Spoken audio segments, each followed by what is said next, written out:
Viernes. Dicen que cuando es viernes el cuerpo lo sabe. Mi cuerpo no lo sabe, pero lo supo. Un viernes mi casa se derrumbó y mi cuerpo entendió el problema de la tierra. Es viernes y pienso en todo lo que mi cuerpo no sabe. Es viernes y mi cuerpo no recuerda lo que era caminar horas por la ciudad o bailar toda la noche sin la necesidad de un baño. Por primera vez le tengo miedo a las palabras patología y crónica.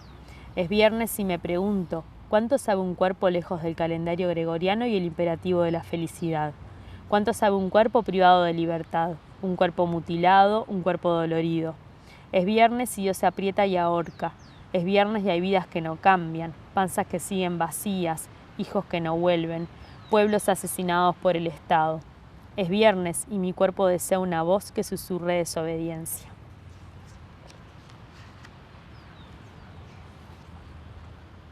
Soy de Maldonado, nací acá en 1990 y viví toda mi vida acá. Cuando pienso en por qué soy profesora de historia, me vienen como dos vías, digamos, dos recuerdos. Uno es que desde muy chica, cuando en mi casa aparecían revistas del escolar, por ejemplo, siempre abría en el medio porque ahí aparecía la sección de historia. Eso siendo niña, 6 años, 7, cuando recién empecé a leer. También me gustaba leer los libros de la escuela de ciencias sociales, siempre como que la historia fue lo que más me llamaba la atención. Y también había como algunas revistas que venían en el diario de historia en imágenes, entonces ahí también veía eso y como que me gustaba leer. Después, por otra parte, ya en la adolescencia, a través de las bandas que escuchaba, de rock y de punk rock, me hacía preguntas sobre temas que hablaban, no sé, de dictadura, sobre nazismo, cuestiones así como... Escuchaba las letras, pero no sabía bien a qué referían muchas veces. Y ahí fue como toda la movida del cibercafé y eso, entonces iba y buscaba en internet el significado de las letras. Y ahí como que me fue interesando más la historia y uno de los libros que leí ahí se llamaba Rock y Dictadura, que era sobre cómo la dictadura había influido en la censura de las bandas en Argentina y demás. Y ahí como que me fue interesando, también como ya al empezar a andar en la movida de los toques y del rock and roll y eso, como que me fueron llegando fanzines, publicaciones con también información, que hizo como que creciera mi interés por la historia. Y bueno, y en el liceo después como que empecé a darme cuenta de que algunas de las cosas que me preguntaba podía también ahí en la clase de historia conversarlas.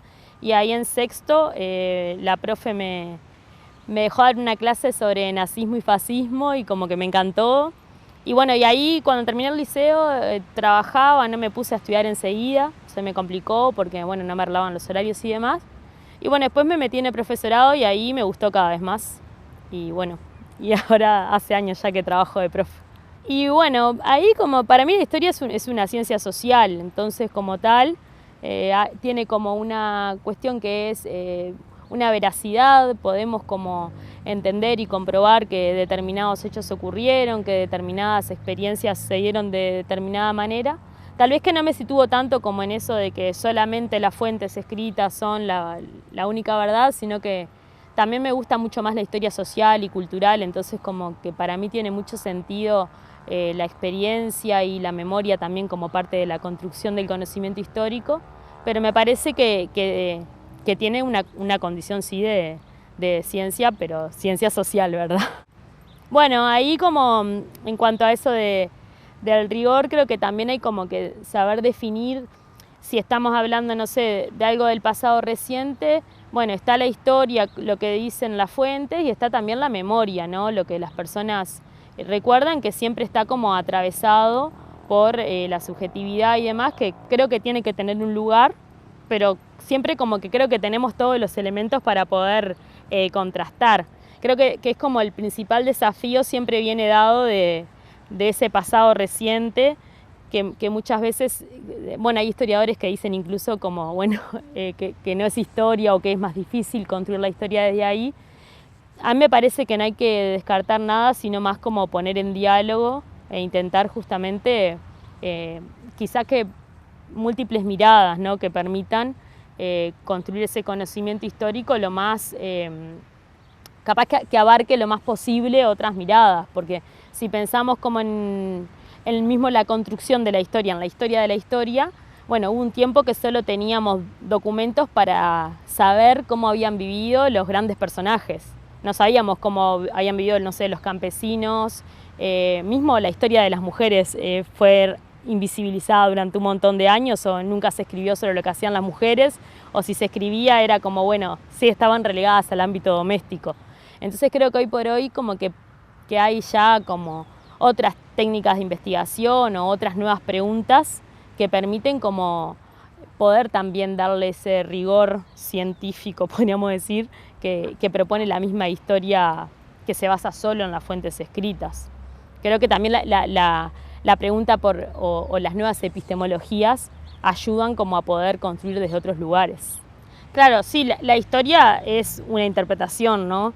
Pero ahí creo que también entra en juego, bueno, si yo voy y voy a leer un libro de historia, bueno, voy a ver quién lo escribió, cómo, con qué. Tal vez que eso lo hacemos las personas que justamente nos gusta y somos más colgadas con la historia, pero a mí lo que me pasa es como que cuando voy al aula intento llevar más de una visión y un poco instalar esta idea de que no tenemos por qué quedarnos con una sola mirada de las cosas, ¿no? Me parece que eso es lo que a mí también me seduce bastante de la historia, que puedo sobre un mismo tema leer tantas interpretaciones que, bueno, y no me tengo por qué quedar con ninguna. No sé, por lo menos no es mi interés casarme con una visión de la historia, sino justamente poder como seguir problematizando, entendiendo. Creo que en definitiva un poco me agarro más de esa idea de que quizá nos sirve para entender muchas cosas de nuestro presente, pero no sé si es que me tengo que casar con la interpretación de fulano o de mengano. Claro, una tiene un corazoncito. Yo si estoy en una reunión con mis amigas, capaz que me abanderé con algún historiador, alguna historiadora y bueno, voy a ir con esa postura. Pero el tema es que cuando estás en un ámbito educativo es diferente. Más allá de que siempre algo se te sale, porque bueno, a mí me pasa capaz que más como vengo leyendo mucho sobre historia con perspectiva feminista y obviamente que decís, no sé, en tal periodo, qué rabia leer a fulano, decir tal cosa y saber esto otro. Pero bueno, capaz que podés llevar un fragmento de ese fulano que dijo eso que a mí ahora me horroriza y llevo a esta fulanita que dice esta otra cosa y se da un intercambio riquísimo, ¿no? En la clase. Pero sí, por supuesto que una tiene un corazón y siempre algo te va a tirar. Y hay como sobre algunas cosas que yo no puedo tener otra lectura. No sé, me pasa con la dictadura. Bueno, sí, me opongo a la dictadura, no puedo ir a la clase a relativizar sobre eso. Intento llevar siempre lo que dicen los historiadores y las fuentes, pero bueno, tengo compañeros que todavía no trabajan dictadura por miedo a lo que puede pasar en la clase. Y no es porque sean hijos ni de militares ni de nada, porque ya mi generación a veces no llegamos a... Bueno, puede ser nieto igual, hay gente de mi edad que sí, pero quiero decir, no es mi caso, ¿no? Yo no tengo familiares que en la dictadura hayan estado en nada, o sea, sí que vivieron acá en Maldonado y me cuentan una visión de bueno, cómo vivían, no sé, por ejemplo, mi abuelo siempre cuando era chica me decía más en esta idea de, bueno, si no estás en nada raro no te pasaba nada, ¿no? Entonces yo, bueno, pero qué raro, porque después leía otras cosas y entonces le empecé a hacer como otras preguntas a mi abuelo. Y ahí me decía, bueno, si estaba en la obra no me quedaba comiendo un choripán con los del sindicato porque me daba miedo. Si era muy tarde, no salía a hacer un mandado por más que me había olvidado de algo porque tenía miedo. O sea, siempre tenía miedo a algo, entonces era, bueno, ¿estabas en algo raro o no? Entonces, ¿por qué tenías miedo? Y ahí un poco me sirvió como para darme cuenta más de esto de, en realidad se instala eso que dicen los historiadores de la cultura del miedo y por eso puedo explicar esa experiencia que pasó en mi familia, ¿no? Pero sí me pasa esto de charlar con algunos colegas y me dicen, no, yo ni loco trabajo porque no puedo lidiar con lo que se pueda dar en el aula. Pero creo que hoy por hoy ya, capaz que no sé si cuando recién empecé a trabajar o cuando empecé a hacer las prácticas, pero yo creo que hoy por hoy ya hay tanta bibliografía y tanta investigación que hay que llevar el tema.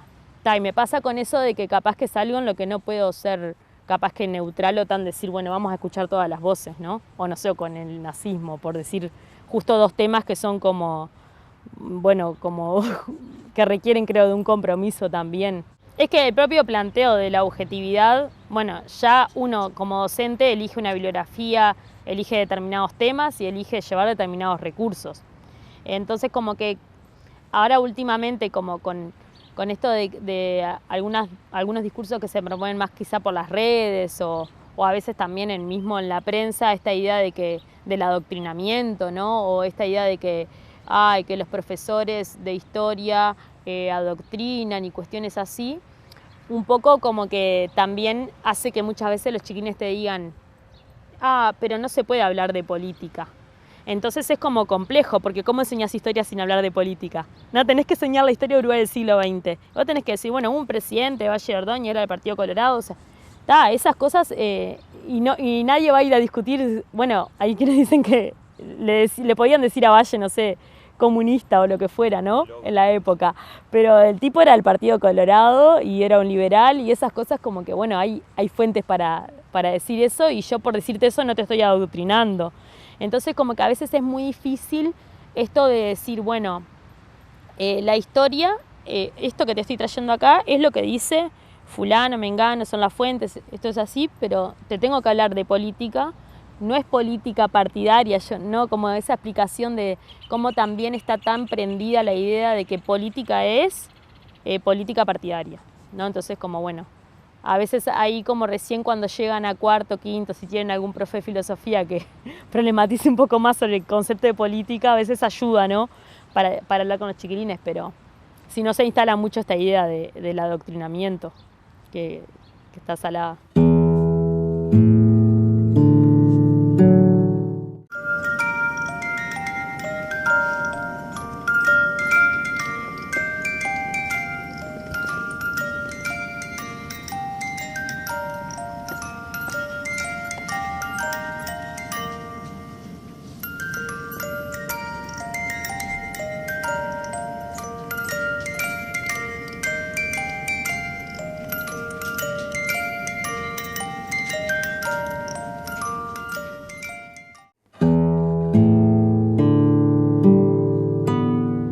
Bueno, actualmente estoy haciendo una maestría en políticas culturales en el CURE. En realidad ya terminé la maestría, estoy en proceso de tesis y estoy investigando sobre fanzines feministas en el último ciclo feminista, en un corte temporal entre el 2017 y el 2022. Y un poco, bueno, intentando preguntarme por qué algunos colectivos feministas acuden al fanzine como una forma de, digamos, de exponer sus ideas políticas, teoría, literatura. Tengo un acervo de 28 fanzines que voy a analizar y pienso también entrevistar a las editoras. Pero también es un tema, hablando justo de la subjetividad, es un tema en el que estoy involucrada porque tengo un proyecto editorial con unas amigas que se llama Que Arda. Y bueno, en ese proyecto hacemos fanzines desde el año 2020. En un principio, en 2019, empezamos con un círculo de lecturas y la idea era leer autoras feministas, bueno, que hablaran de todo un poco, de teoría, filosofía, historia, literatura. Ese espacio lo formamos con 2 profesoras de filosofía y bueno, pensábamos como en esto de que en nuestras trayectorias educativas no habíamos trabajado casi autoras, ni en historia ni en filosofía. Entonces queríamos leer, también veníamos de la militancia feminista y ahí obviamente empezás a preguntarte cosas que capaz que en el momento que hicimos las carreras no nos preguntábamos. Entonces empezamos con la idea de leer libros enteros, pero eran libros de 500, 600 páginas y a veces costaba en el ritmo del año, trabajando, estudiando, costaba como realmente sentarse a leer esos libros. Entonces en 2020, cuando vino la pandemia, decidimos hacer el proyecto editorial y empezamos a hacer fanzines. Entonces cada uno de los fanzines viene con 4 o 5 textos que lo podemos leer en un encuentro de 2 horas. Entonces en vez de que cada una lea en su casa, empezamos en esta modalidad de juntarnos, leer y comentar e intercambiar a partir de esas lecturas que hacíamos en el mismo momento. Y ahí, luego que cerrábamos, digamos, el ciclo de un fanzine, a partir de las conversaciones que se habían dado y de los temas que habían salido, generábamos o pensábamos lecturas para el siguiente. Y así es, bueno, actualmente ya en esa colección sacamos 6 fanzines y hoy estamos trabajando en una colección de cuentos de autoras latinoamericanas. Pero transversalmente fuimos haciendo otras cosas, porque se fueron dando. Por ejemplo, en un encuentro escribimos poesía y después, como muchas compañeras no se animaban a publicar con su nombre, pusimos todas esas en un fanzine y atrás el nombre de todas las autoras. Entonces ahí quedó como, bueno, poesías aguafiestas, por ejemplo, que tenían que ver con una lectura que habíamos hecho de Sara Ahmed, que era como, bueno, de un manifiesto aguafiestas que ella escribía.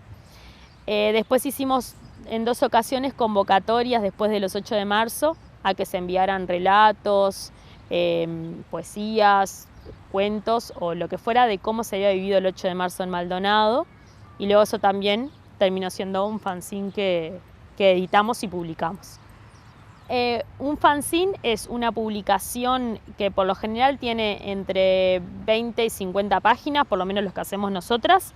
Entonces es un formato que permite una lectura más rápida, es un formato que también por lo general se presenta con materiales que son, digamos, como materiales que se consiguen de manera económica. No sé, en una resma de 500 hojas, por ejemplo, podés hacer una tirada, no sé, de 200 fanzines igual. Entonces, eso lo que nosotras hacemos es, los hacemos digamos, en la computadora y después los imprimimos y los encuadernamos como, digamos, con una encuadernación artesanal. Los cosemos. En realidad es una idea, le decimos fanzine, se puede discutir si es un fanzine, porque en realidad el origen del fanzine es como más 5 o 10 hojas engrampadas, fotocopiado, por lo menos ese fue el formato también que yo conocí más en los toques y en la movida del pan rock. Esto viene a ser como ya una publicación que tiene un poquito más de elaboración y que ya hacemos esa trampa de que no hacemos la fotocopia, sino que los imprimimos, entonces ahí entra en diálogo con lo digital, porque ya no es solo hecho de manera artesanal. Entonces ahí, bueno, lo calificamos como como un fanzine, pero también creo que hoy en día está un poco esa cuestión de problematizar o de plantear, bueno, si es o no un fanzine, y eso un poco también por eso me interesó este tema de tesis, de, bueno, si le vamos a poner otro nombre a esas publicaciones, o es un fanzine como del siglo XXI. ¿Por qué lo hacemos eso en tiempos de digitalidad? Mayormente creo que capaz que tiene que ver con una cuestión generacional, pero todas leemos en papel y también como que estamos en vínculo y en contacto con otras editoriales que también están como haciendo publicaciones de forma artesanal, y nos parece que el objeto tiene como una materialidad que te produce otros sentidos, que no es lo mismo que leer en la pantalla, o hacer como simplemente plaquitas en las redes para que salga un tema y digamos, un tema de manera rápida, sino que queremos también como darnos una lectura un poco más como profunda de algunas cosas. ¿Para qué otra cosa de lo digital? Eran las 3 cosas, ¿no? Está.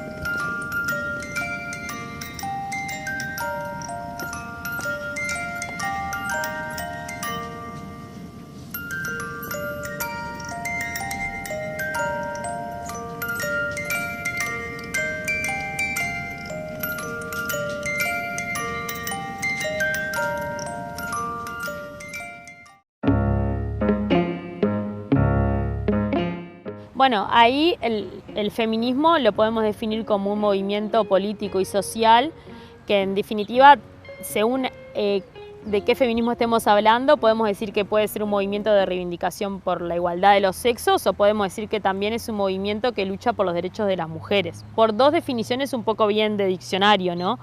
Pero después, cuando pensamos más en lo histórico, si quisiéramos decir, bueno, ¿desde cuándo existe el feminismo?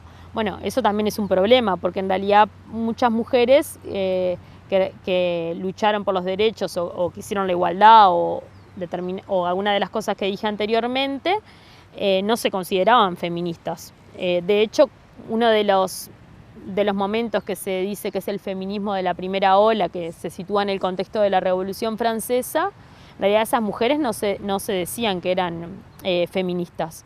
Ellas iban y querían la ciudadanía porque habían participado de la revolución, igual que los varones, y ellas querían estar allí en la toma de decisiones o en los puestos o sea, en los cargos del gobierno, digamos. No era, de hecho, una de las mujeres que termina guillotinada escribe en respuesta cuando sale la Declaración de los Derechos del Hombre y del Ciudadano, ella escribe la Declaración de Derechos de la Mujer y la Ciudadana. Era una dramaturga, venía del palo del teatro, entonces hace como toda una respuesta a eso que hasta es irónica, y bueno, termina guillotinada y las mujeres se prohíbe que ellas se reúnan. Pero ahí no hablamos capaz que ni de, no sé, de colectivos o de movimiento feminista. Sin embargo, se toma como una referencia. O Christine de Pizan, que es del siglo XIV, ¿no? Por ejemplo, entonces digo, hay ahí como una cuestión que tiene que ver también como que yo creo que el feminismo es tan amplio y permite en algún punto como poder problematizar capaz que cómo nos vinculamos, no sé, entre los sexos, entre los géneros.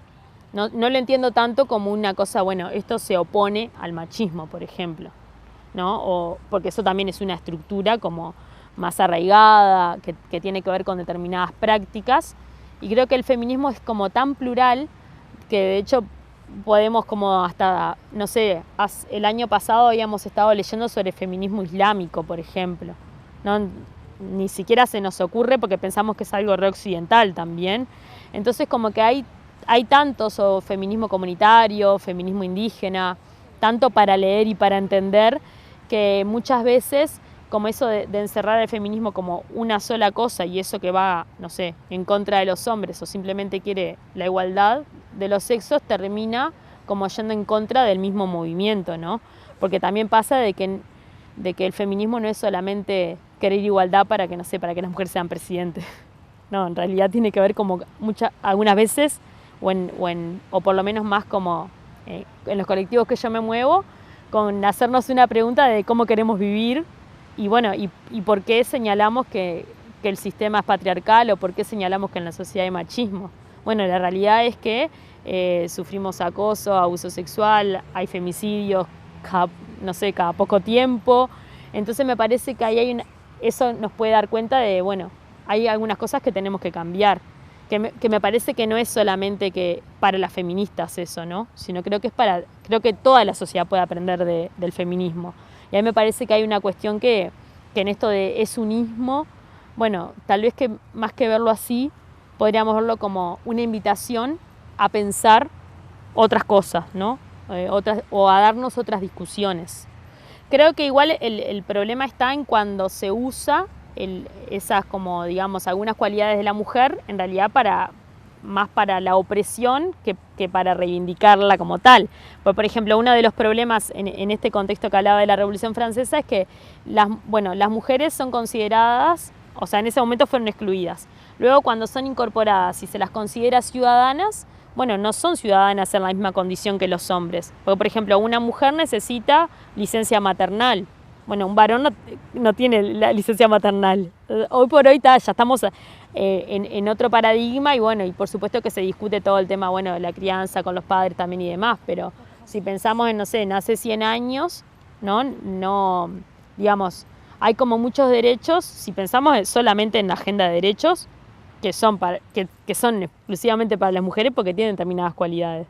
Pero en realidad no es como, digamos, creo que el problema es cuando eso se usa para la exclusión, ¿no? No sé, no le damos este trabajo a determinada mujer porque si tiene hijos va a tomarse la licencia maternal y no nos sirve, ¿no? Porque también capaz que venimos de un lugar, no sé, yo soy docente, capaz que hay como otras cosas que entran en juego, pero hay muchos trabajos o todavía la realidad de muchas mujeres es que el factor solo maternidad es un problema, ¿no? Porque bueno, si o porque las despiden o no las contratan, o bueno, ya si ven que tienen hijos. Yo antes de ser docente trabajé en el supermercado.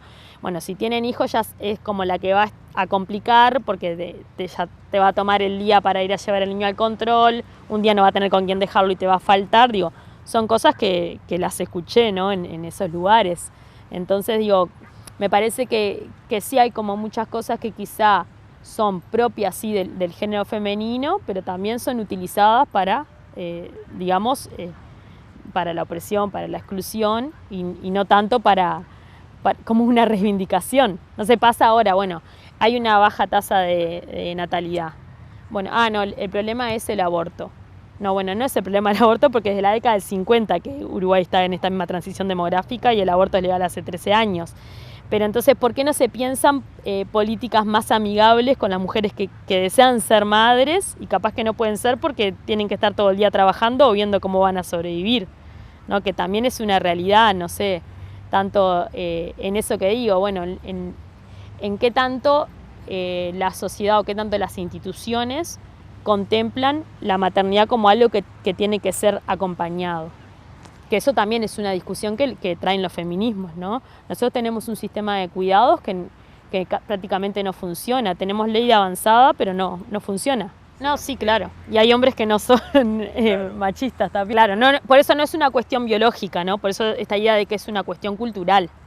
Digo, y creo que es cultural y hasta me animaría a decir generacional, ¿no? Porque creo que más la gente capaz que de mi edad o no sé, está haciendo otra lectura o capaz que entendió algo de lo que fue este último ciclo feminista o alguna cosa se quedó pensando o empezó a interpelar más capaz que en su grupo de pares, pero después tenemos capaz que a los adolescentes hoy por hoy más expuestos a estos discursos de internet o de los influencers que hay ahora que son como estos debates que hacen fulano, no sé, Agustín Laje destruye a feminista, ¿no? Entonces como que ahí entra esa lógica de las redes que después lo ves en el aula cuando en realidad muchas veces esperan determinados momentos para agredir a sus compañeras, ¿no? O querés trabajar un tema, no sé, por ejemplo, vas a trabajar algo de historia de las mujeres, y dicen, no, pero de eso ya sabemos que hay que respetar a las mujeres, ¿no? Ya está, ya ese tema ya estamos cansados de trabajarlo. Pero después ves que agreden a una compañera de una forma como muy, muy violenta. Entonces me parece que hay una cuestión ahí que tiene que ver con que capaz que el desafío es cómo invitamos a conversar a esas generaciones tan expuestas a lo de las redes, ¿no? Porque después sí, es verdad que al que te encontrás en el bar, al que te encontrás en el teatro, no sé, en algún espacio público, capaz que podemos más conversar. Pero el tema es cuando estás en el aula con los chiquilines y que es otro espacio, ¿no? Digo, yo porque suelo como hablar bastante porque también soy de una generación donde no nos hacíamos estas preguntas cuando éramos adolescentes. Entonces ahora como que a veces me encuentro como más con gente de mi edad hablando de temas de cómo naturalizamos algunas cosas y veo que se están preguntando algo por lo menos. Pero me parece que el desafío está más capaz que en las generaciones más chicas, ¿no? Desmanifiesto. Me despojo del miedo a que me llamen loca, quitando los velos que me quieren privar de ver lo oblicuo. Me deshago de las falsas alianzas en el nombre de la igualdad por oposición a su opresión.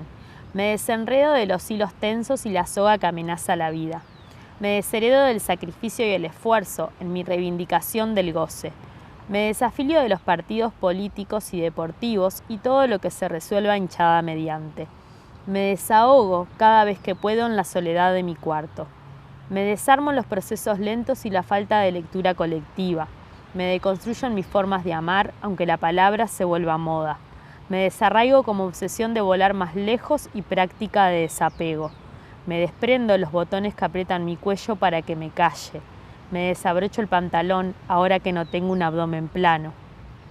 Me desconozco en territorios privatizados y cuentos noventeros. Me deserotiza la cultura del sacapone. Me descalabro en el exceso de epistemes versus doxas. Me deshilacho, me desoriento, me desmorono. Me desenamoro, pero insisto en la búsqueda.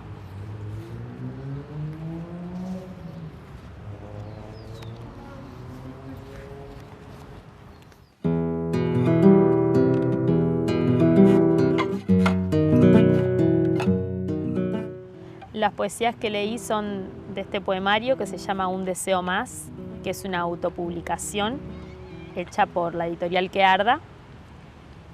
Y mi primer libro fue Turbulencias, que es editado por Bibliobarrio, que es una editorial de Montevideo, y es parte de una colección de poesía política latinoamericana. Este lo publiqué en 2020 y bueno, y fue parte de esa colección. ¿Puedes abrirlo?